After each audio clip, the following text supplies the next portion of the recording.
The Raja Saab cinema విషయంలో అనుకున్నదే జరిగిందా అంటే అవుననే మాట వినిపిస్తోంది. పాన్ ఇండియా స్టార్గా భారీ ప్రాజెక్ట్స్ చేస్తున్న ప్రభాస్ మధ్యలో ఒక ఎంటర్టైనింగ్ సినిమా చేయాలనుకున్నాడు. ఆ ఛాన్స్ దర్శకుడు మారుతికి ఇచ్చాడు. అయితే మొదట్లో ఈ విషయం బయటికి రాగానే ప్రభాస్ ఫ్యాన్స్ మారుతితో సినిమా వద్దు అంటే వద్దని వాదించారు. ప్రభాస్ను హ్యాండిల్ చేయగలడా అనే అనుమానాలను వ్యక్తం చేశారు. కానీ ప్రభాస్ మాత్రం మారుతికి కమిట్మెంట్ ఇచ్చేశాడు. దానికి తోడు ఆదిపురుష్ లాస్ని ఫీల్ చేసేందుకు నిర్మాణ సంస్థ పీపుల్ మీడియా ఫ్యాక్టరీకి మాటిచ్చేశాడు. ఫైనల్గా ఎలాంటి అనౌన్స్మెంట్ లేకుండానే సైలెంట్గా రాజాసాబ్ షూటింగ్ మొదలుపెట్టేశారు.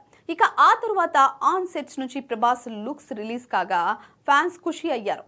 మారుతి కూడా వింటేజ్ డార్లింగ్ ను చూపిస్తానని చెప్తూ వచ్చాడు. అందుకు తగ్గట్టే ప్రభాస్ లుక్స్ తో అదరగొట్టాడు. ప్రమోషనల్ కంటెంట్ కూడా సినిమాపై అంచనాలు పెంచుతూ వచ్చాయి. ముఖ్యంగా రాజాసాబ్ 2.0 ట్రైలర్ సినిమా హైప్ ని నెక్స్ట్ లెవెల్ కి తీసుకెళ్లేలా చేసింది. అక్కడి నుంచి సినిమా ఎప్పుడెప్పుడు చూద్దామా అని వెయిట్ చేసిన అభిమానులు ఏకంగా మొసళ్లతో థియేటర్లకు వెళ్లిపోయారు. ఇక సినిమా చూశాక ప్రభాస్ వన్ మ్యాన్ షో చేసినట్లుగా చెప్తున్నారు. డార్లింగ్ ఒంటి చేత్తో సినిమాను నడిపించారని అంటున్నారు.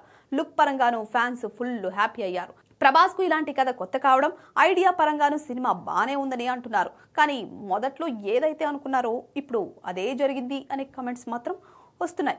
ఈ సినిమా ఎగ్జిక్యూషన్, స్క్రీన్ ప్లేతో పాటు ప్రభాస్ ని హ్యాండిల్ చేయడంలో మారుతి కాస్త తడబడ్డాడని అంటున్నారు. తనపై ప్రభాస్ పెట్టుకున్న అంచనాలు అందుకోలేకపోయాడని వాపోతున్నారు అభిమానులు.